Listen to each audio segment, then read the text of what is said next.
तो अब तक के इकोनॉमिक्स के चैप्टर में हमने सप्लाई स्टार्ट कर दिया था। प्रीवियस क्लास में हमने सप्लाई स्टार्ट किया था, तो सप्लाई क्या होता है वो देखिए, ठीक है। सप्लाई के मीनिंग कवर किए थे, कंसेप्ट्स कवर किए थे। अब उसी को कंटिन्यू करते हुए हम लोग उसके डेफिनेशंस देखेंगे। सप्लाई स्केड्यूल क्या होता है, उसमें से individual supply schedule, market supply schedule, supply curve, उसमें से भी individual supply curve, market supply curve, ये सारी चीजें क्या होती है वो आज के लेक्चर में हम देखेंगे और समझेंगे, ठीक है। तो पहला क्या है, डेफिनेशन। तो सप्लाई मतलब क्या, जो production, for example 10,000 marker pen हमने क्या किया, प्रोड्यूस किया। अब इस प्रोड्यूस्ड पेन में से, अब प्रोड्यूस कौन करता है, प्रोड्यूसर, मैन्युफैक्चरर, करेक्ट, वो लोग प्रोड्यूस करते हैं, कोई भी इंडस्ट्रियलिस्ट। तो वो जब प्रोड्यूस किए तो इस प्रोडक्शन में से, मतलब इस टोटल प्रोडक्शन में से कितना सेल करेंगे, फॉर एग्जांपल सॉरी कितना सप्लाई करेंगे। मतलब कभी भी हमारे पास जो स्टॉक है, जो प्रोडक्शन, जो भी चीजें प्रीवियस ईयर का प्रोड्यूस या अभी का प्रोड्यूस, टोटल सम अप, मतलब जो भी स्टॉक है हमारे पास है, तो उस स्टॉक में से ही कुछ चीजें हम लोग आगे भेजेंगे सप्लाई के लिए। फॉर एग्जाम्पल मैंने 8,000 भेजा, पूरा का पूरा मैं भेज सकती हूँ क्या, 10,000? हाँ भेज सकती हूँ, पूरा भेज सकती हूँ, उससे कम भेज सकती हूँ, उससे ज्यादा भेज ही नहीं सकती, ये पॉसिबल ही नहीं है, ठीक है। तो ये देख लेते हैं पहले हम। 10,000 इक्वल भी भेज सकते हैं 10,000। ये जनरली हम कब देखते हैं, जब गुड्स का नेचर कैसा है, पेरिशेबल है, पेरिशेबल प्रोडक्ट्स है। तो अब पेरिशेबल प्रोडक्ट्स क्या होता है, तो पेरिशेबल प्रोडक्ट्स जो खराब हो जाते हैं विद इन few days और विद इन few hours, ठीक, 1 और 2, क्या हो गया, मिल्क हो गया हमारा, ठीक है, वेजिटेबल्स हो गए, फ्रूट्स हो गए, ये सब क्या है, इन सब का नेचर क्या है, पेरिशेबल नेचर के। कुछ दिन तक, ज्यादा से ज्यादा 1 वीक तक वेजिटेबल्स वगैरह रख सकते हैं, फ्रिज यूज करो या कुछ भी, ठीक है। तो विद इन अ वीक या कुछ दिन तक ही चले, या एक दिन में ही हम लोग सेकेंड डे यूज ना कर पाए, तो ये सारी चीजें क्या है, पेरिशेबल प्रोडक्ट्स है, खराब होने प्रोडक्ट। तो ऐसे वाले केस में हम स्टॉक अपना बचा के रख के कुछ फायदा नहीं होगा, हो सकता है वो रखे तो खराब हो जाए। तो हम उस वाले केस में क्या करते हैं, जब प्रोडक्ट हमारा पेरिशेबल नेचर का है, तो जितना भी प्रोडक्शन हुआ या जितना भी स्टॉक है उतना इक्वल टू सप्लाई रहेगा। मतलब यहाँ पे क्या होगा, स्टॉक इक्वल टू सप्लाई। किस केस में, अगर गुड्स हमारा पेरिशेबल नेचर का है तो। और वहीं पे ड्यूरेबल है गुड्स, गुड्स का नेचर क्या है, ड्यूरेबल, मतलब क्या, लॉन्ग टर्म के लिए हम लोग उसको स्टोर करके रख सकते हैं। ऐसे गुड्स का जनरली क्या रहता है, हम लोग स्टॉक से कम सप्लाई करते हैं, क्योंकि सब भेज के मतलब नहीं है, उतना बिकेगा, बिक जाता है तो बाद में और लेके जाओ। एक ही साथ हम लोग क्यों अपना ट्रांसपोर्टेशन कॉस्ट बढ़ाए, लेबर चार्जेस बढ़ाए, ठीक है। तो जो भी हमने स्टॉक प्रोड्यूस किया है उसमें से जितना रिक्वायर्ड है उतना ही भेजते हैं, या फिर जितना ऑन एन एवरेज हमारा सेल्स होता है उस बेस पे हम लोग क्या करते हैं, आगे सप्लाई के लिए भेजते हैं। पूरा भेजना है तो भेज सकते हो, कोई प्रॉब्लम नहीं है, पर वही है कि ट्रांसपोर्टेशन कॉस्ट, कहाँ ले जाके रखेंगे, ये सारी चीजें हो जाती है। तो जो ड्यूरेबल गुड्स है उसमें से जितना प्रोड्यूस हुआ उससे कंपैरेटिवली लेस ही हम लोग आगे फॉरवर्ड करते हैं, ठीक है। तो अब क्या है डेफिनेशन, तो सप्लाई का हमारे कि जितना भी प्रोड्यूसर ने प्रोड्यूस किया है उसमें से जितना वो सामान उठा के मार्केट में भेजता है सप्लाई करने के लिए, वही हमारा क्या हो गया, supply. With in a year में जितना भी प्रोडक्शन हुआ है या फिर जितने भी स्टॉक्स है उसमें कितना सेल कर रहा है, मतलब सेल करने के पर्पज से आगे फॉरवर्ड कर रहा है, उसी को हम लोग क्या बोलेंगे, सप्लाई बोलेंगे। अब यही देख लेते सप्लाई स्केड्यूल क्या होता है। अब स्केड्यूल मीन्स कुछ नहीं, क्या है, टेबुलर प्रेजेंटेशन हमारे सप्लाई का। फॉर एग्जाम्पल यहाँ पे हो गया क्वांटिटी कि कितना क्वांटिटी हमने सप्लाई किया, और इधर हो गया उसका प्राइस। 1,000 मैंने किया क्वांटिटी सप्लाई, कब, जब प्राइस था 10। मैंने 1,200 किया जब प्राइस क्या था 12। वैसे ही 1,500 किया जब प्राइस था 15। मतलब जैसे जैसे प्राइस बढ़ रहा है वैसे वैसे हम लोग अपना सप्लाई का क्वांटिटी क्या कर रहे हैं, बढ़ा रहे हैं। यही क्या है, सप्लाई स्केड्यूल। मतलब टेबुलर रिप्रेजेंटेशन में हम लोग जो सप्लाई को रिप्रेजेंट करते क्वांटिटी एंड प्राइस के टर्म्स में, उसी को हम लोग क्या बोलते हैं, सप्लाई स्केड्यूल। ठीक है, अब यहाँ पे क्या है, मैं प्राइस की बात करें, क्वांटिटी की, किसी एक पर्टिकुलर कॉमोडिटी की, पर्टिकुलर सेलर की बात करें। फॉर एग्जाम्पल यहाँ पे एग्जाम्पल ले लेते हैं कि सेलर ए, ठीक है, या प्रोड्यूसर ए, जो भी आपको लेना है, प्रोड्यूसर ए भी ले लिया मैंने, ठीक है, प्रोड्यूसर बोलो या सेलर बोलो, ठीक है, ए नहीं। वहीं पे सेकंड थिंग क्या हो जाएगा, अब मैं ही थोड़ी हूँ जो मार्कर पेन बनाती हूँ, और भी तो सेलर है, और भी तो प्रोड्यूसर है, तो सबने थोड़ा थोड़ा, मतलब सेलर ए हो गया, सेलर बी हो गया, सेलर सी हो गया, सबने कुछ ना कुछ क्वांटिटी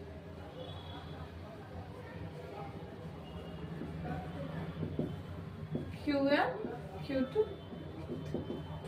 ठीक है, तो ए ने कुछ क्वांटिटी सेल की, बी ने, फॉर एग्जाम्पल प्राइस हम वही रखते हैं, क्या है, 10, 12, 15, तो क्या देखने को मिल रहा है, ये 10 पे 1000 भेज रहा है, ये 1200, ये 1500, पर वहीं पे बी, जो सेलर बी है वो क्या कर रहा है, 1100 भेज रहा है, यहाँ पे 1300 भेज रहा है, यहाँ पे 1600 भेज रहा है। वहीं पे सेलर सी क्या कर रहा है, 1300, 1700, 2000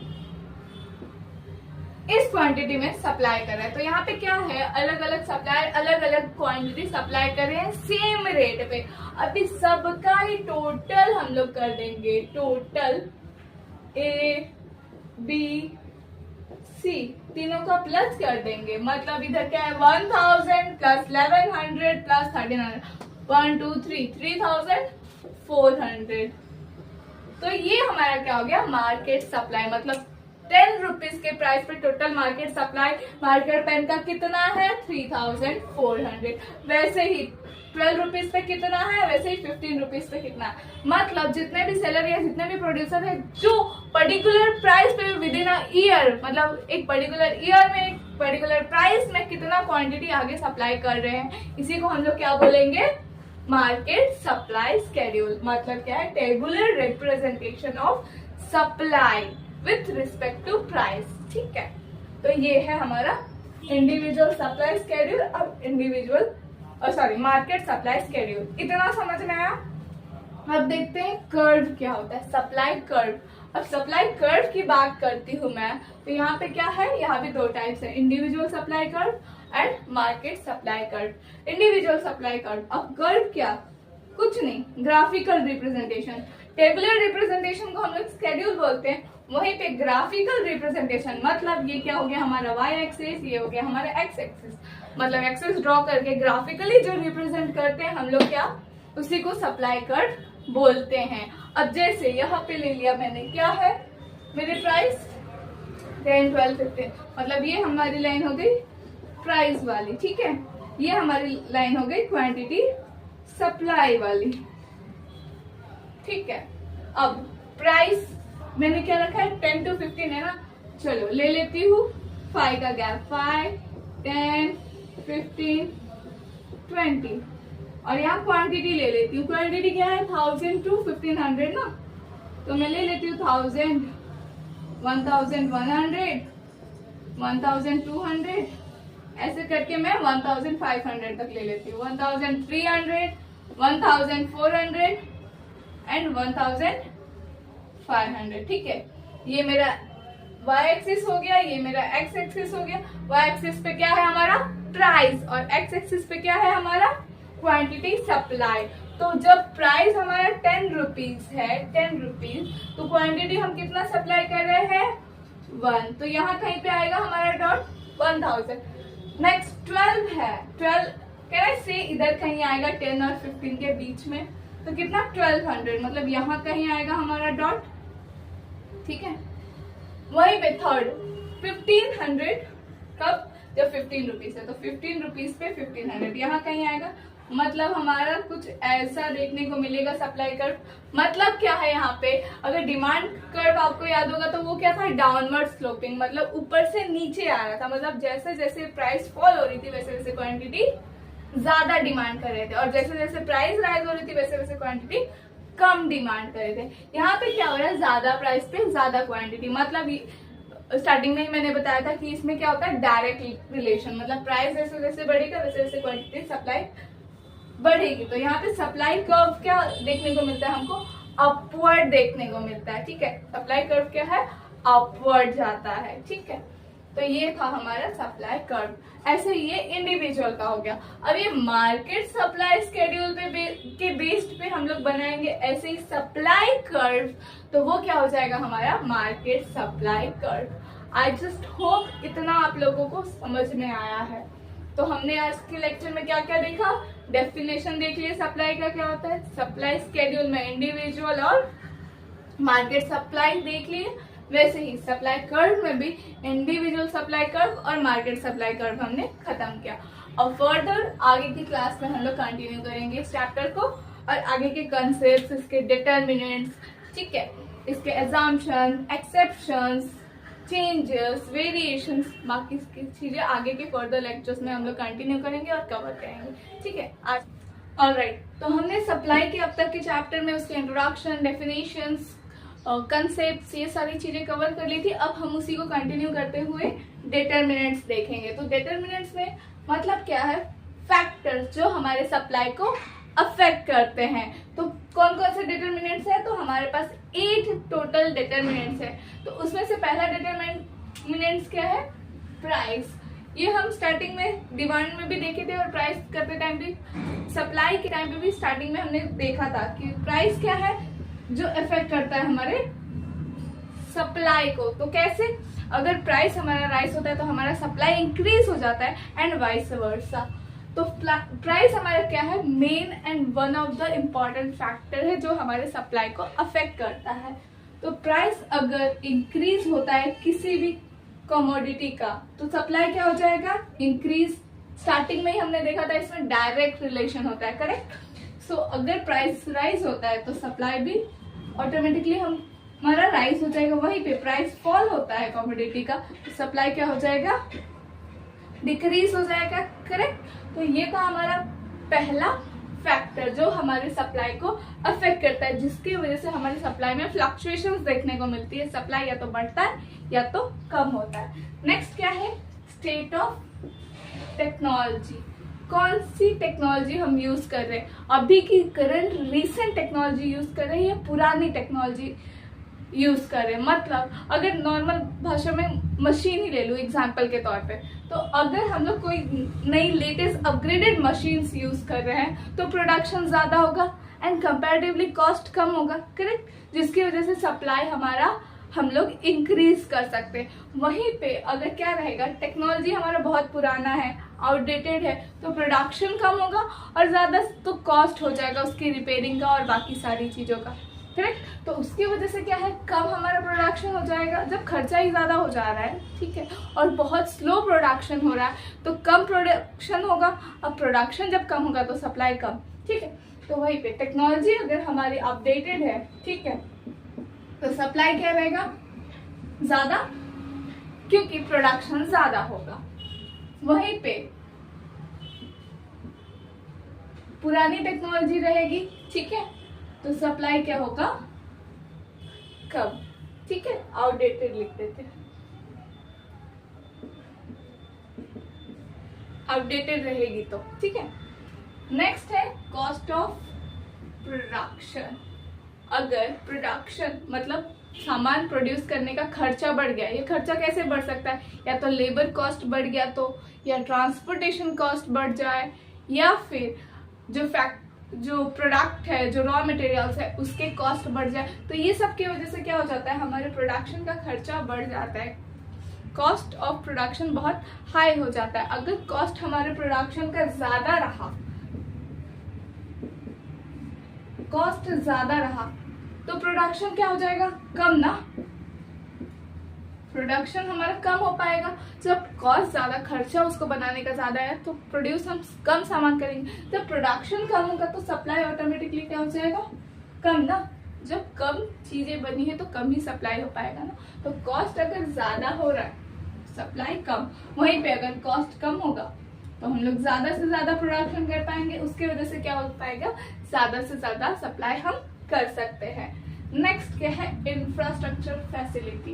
अब इसमें क्या क्या आ जाता है, रोड ट्रांसपोर्टेशन हो जाता है, कम्युनिकेशन होता है, ठीक है। ये सारी चीजें अगर अच्छी है, रोड अच्छी क्वालिटी का है, अच्छा है, हम जहाँ पे सामान प्रोड्यूस करते हैं वहां से जहाँ तक सेल करना है, जहाँ तक सप्लाई करना है उसका, और कम्युनिकेशन अच्छा है, टेक्नोलॉजी सब कुछ ठीक ठाक है, तो क्या होगा, हम लोग ज्यादा प्रोडक्शन कर पाएंगे, ज्यादा सप्लाई कर पाएंगे, करेक्ट। क्योंकि रॉ मटेरियल इजीली हम ला पाएंगे, उससे प्रोडक्शन कर पाएंगे, और जहाँ भी सप्लाई करना है उसका चेन अगर अच्छा है, ट्रांसपोर्टेशन अच्छा है, तो हम लोग पहुंचा सकते हैं टाइम रहते, और ज्यादा से ज्यादा प्रोडक्शन को सप्लाई कर सकते हैं, ठीक है। तो इंफ्रास्ट्रक्चर फैसिलिटी अगर अच्छी है तो क्या होगा, ऑब्वियस प्रोडक्शन ज्यादा हो पाएगा, और उसकी वजह से हमारा सप्लाई ज्यादा हो पाएगा। एंड वहीं पे वाइस वर्सा, अगर कम है, ठीक है, मतलब अच्छी फैसिलिटी नहीं है, बेकार है फैसिलिटीज, तो वहां पे क्या हो जाएगा, प्रोडक्शन कम हो पाएगा एंड सप्लाई कम होगा उसकी वजह से। नेक्स्ट क्या है, गवर्नमेंट पॉलिसी। गवर्नमेंट पॉलिसी की बात करें तो सबसे पहले दिमाग में दो ही चीज आती है, एक है टैक्स, दूसरा सब्सिडी। अगर गवर्नमेंट हमसे कम टैक्स चार्ज करे, ठीक है, मतलब उसकी पॉलिसी क्या है, फेवरेबल है, या फिर हमको बहुत सारी फैसिलिटीज प्रोवाइड करे, तो ये सब क्या है, गवर्नमेंट की फेवरेबल पॉलिसी है। अगर ये सब फेवरेबल है, ठीक है, हमारे भले में काम आ रहा है, हमारे प्रोडक्शन में इससे हेल्प हो पा रहा है, ठीक है, तो क्या हो पाएगा, ज्यादा से ज्यादा प्रोडक्शन हो पाएगा, और उसकी वजह से ज्यादा सप्लाई। वहीं पे पॉलिसी अगर अनफेवरेबल है, ठीक है, अगर हमारा प्रोडक्ट में कुछ फॉल्ट है या किसी और रीजंस की वजह से, तो क्या होगा, गवर्नमेंट की पॉलिसी अनफेवरेबल, मतलब टैक्सेस ज्यादा चार्ज करेंगे, सब्सिडीज भी नहीं देंगे, ये सारे रिस्ट्रिक्शंस रहेंगे, तो क्या होगा, हमारा प्रोडक्शन कम होगा, उसकी वजह से सप्लाई क्या होगा, ज्यादा या कम, ऑब्वियस है, प्रोडक्शन कम हुआ तो सप्लाई भी कम होगा, ठीक है। नेक्स्ट क्या है, नेचुरल कंडीशंस। अब कंडीशन, तो नेचुरल कंडीशन अगर हमारी फेवरेबल रहेगी, नेचुरल कंडीशंस मतलब क्या है, अगर हमारा एग्रीकल्चर से रिलेटेड हमारे प्रोडक्ट्स हैं, ठीक है, खेती बाड़ी से रिलेटेड, तो उस पे हमारा प्रोडक्ट किस पे डिपेंड रहेगा, मॉनसून पे, ठीक है, मॉनसून अच्छा होगा तभी हम ज्यादा से ज्यादा और अच्छे से प्रोड्यूस कर पाएंगे ज्यादा से ज्यादा गुड्स, ग्रेन्स वगैरह हो गए, राइस हो गया, वीट हो गया, ये सारी चीजें। पर वहीं पे मॉनसून कंडीशन ठीक नहीं है, ठीक है, काफी वक्त से बारिश नहीं हुई है, या जितना चाहिए उतना नहीं हुई, तो ऐसे केस में क्या हो जाएगा, फसलें खराब हो सकती है, ठीक है, सामान कम प्रोड्यूस होगा, उससे क्या होगा, सप्लाई भी कम। तो मतलब क्या है, अगर फेवरेबल है क्लाइमेट तो क्या होगा, प्रोडक्शन ज्यादा हो पाएगा, और उसकी वजह से हमारी सप्लाई ज्यादा होगी। वहीं पे अगर अनफेवरेबल कंडीशन है, ठीक है, तो प्रोडक्शन ऑब्वियसली कम होगा, उसकी वजह से सप्लाई भी क्या होगी, कम होगी। होप इतना समझ में आ रहा है। नेक्स्ट क्या है, फ्यूचर एक्सपेक्टेशंस अबाउट प्राइस। तो स्टार्टिंग में ही हमने क्या देखा था कि सप्लाई हमारा कब बढ़ता है, जब प्रोडक्ट का प्राइस बढ़ता है। मान लो आज के डेट में ₹10 है, इस मार्केट पेन को पकड़ते हैं, पर हमको जैसे लोगों के डिमांड्स दिख रहे हैं, जैसा मार्केट पैटर्न दिख रहा है, उस हिसाब से हमको क्या लग रहा है, आने वाले कुछ दिनों में ये बढ़ के ₹12 तक जाएगा। तो ऐसे केस में अभी मैं सप्लाई ज्यादा करूंगी या फ्यूचर डेट को, ऑब्वियस है मुझे प्रॉफिट ज्यादा अर्न करना है, तो मैं क्या करूंगी, कुछ स्टॉक्स रख दूंगी कि बाद में सप्लाई करूंगी, प्राइस बढ़ेगा तो। अब वो बढ़े या ना बढ़े वो अलग थिंग्स है, बट अभी क्या पैटर्न देख के मुझे क्या लग रहा है कि प्राइस बढ़ सकता है, बिकॉज कुछ दिनों पहले मान लो ₹8 था, ठीक है, अभी 10 तक गया, तो मेरा क्या रहेगा कि 1-2 रुपए और ऊपर तक जाएगा। जब ऊपर जाएगा तब हम सेल ज्यादा करेंगे, सप्लाई ज्यादा करेंगे, सो दैट हमको प्रॉफिट ज्यादा मिले। तो अभी के केस में हम क्या करेंगे, रोक देंगे अपना सप्लाई या फिर कम कर देंगे, ठीक है। उसके वजह से क्या होगा,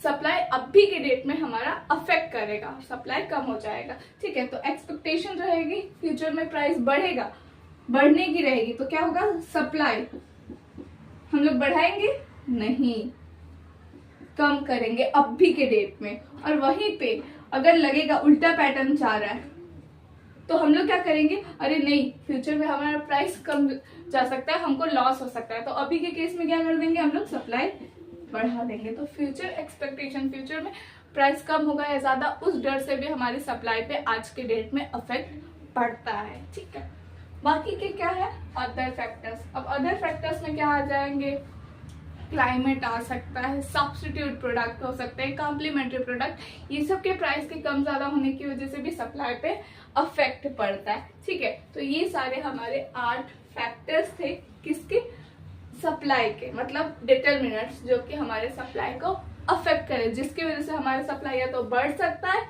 या तो कम हो सकता है। ठीक है, अब बढ़ते हैं अपने नेक्स्ट क्वेश्चन की तरफ। तो हमारा नेक्स्ट क्वेश्चन क्या है, लॉ ऑफ सप्लाई। ये तो चैप्टर के स्टार्टिंग में ही मैंने कवर कर लिया था, बट अगेन पैटर्न हम लोग फॉलो कर रहे हैं। ठीक है, इंट्रोडक्शन, उसके बाद उसके कंसेप्ट्स किए थे, फिर इंडिविजुअल क्या होता है, मार्केट सप्लाई क्या होता है, ये देखिए, सप्लाई कर्व क्या होता है, सप्लाई स्केड्यूल क्या होता है, ये सारी चीजें हमने कवर की। तो उसके बाद हमारा डिटरमिनेंट था। अब क्या है नेक्स्ट, लॉ ऑफ सप्लाई। तो लॉ ऑफ सप्लाई क्या बोलता है, अदर थिंग्स बीइंग कांस्टेंट। ठीक है, मतलब बाकी सारी चीजें जो ये फैक्टर्स, जितने भी फैक्टर्स अफेक्ट करे मेरे सप्लाई को, उस सारी चीजों को क्या मान लो, कांस्टेंट, मतलब वो सब में कोई चेंज नहीं आएगा। तो फिर क्या, उस में से अदर थिंग्स बोला है ना, ये अदर थिंग्स हो गए, ये प्राइस को कंसिडर करो, मतलब प्राइस अगर इंक्रीज होता है तो हमारा सप्लाई क्या होगा, प्राइस, वहीं पे प्राइस डिक्रीज होता है तो सप्लाई क्या होगा, फॉल। यही हमारा लॉ ऑफ सप्लाई है। क्या बोला, other things being constant. Other things क्या है, मतलब अदर फैक्टर्स, उसको क्या मानो, कांस्टेंट, वो सब में कोई चेंज नहीं आएगा, नो चेंज। प्राइस को सिर्फ कंसिडर करो, प्राइस अगर बढ़ रहा है तो सप्लाई क्या होगा, बढ़ेगा। वही प्राइस कम हो रहा है, ठीक है, तो सप्लाई क्या होगा, कम हो जाएगा। वो क्यों होगा, ये सारी चीजें हमने कवर की थी। इवन अभी भी आपको डाउट है तो क्यों होगा, प्राइस बढ़ेगा, मेरा मोटिव क्या है, ज्यादा से ज्यादा प्रॉफिट अर्न करना, तो मैं क्या करूंगी, ज्यादा से ज्यादा जब प्राइस बढ़ा है प्रोडक्ट का तो सप्लाई करने की कोशिश करूंगी। वहीं पे प्राइस डिक्रीज होता है, प्राइस कम होता है, फॉल होता है, तो मैं क्या करूंगी, मेरा सप्लाई कम करूंगी। क्यों, ताकि मुझे लॉस ज्यादा ना हो। जब बढ़ेगा तब हम सप्लाई ज्यादा कर लेंगे। ठीक है, नेक्स्ट क्या है, assumptions।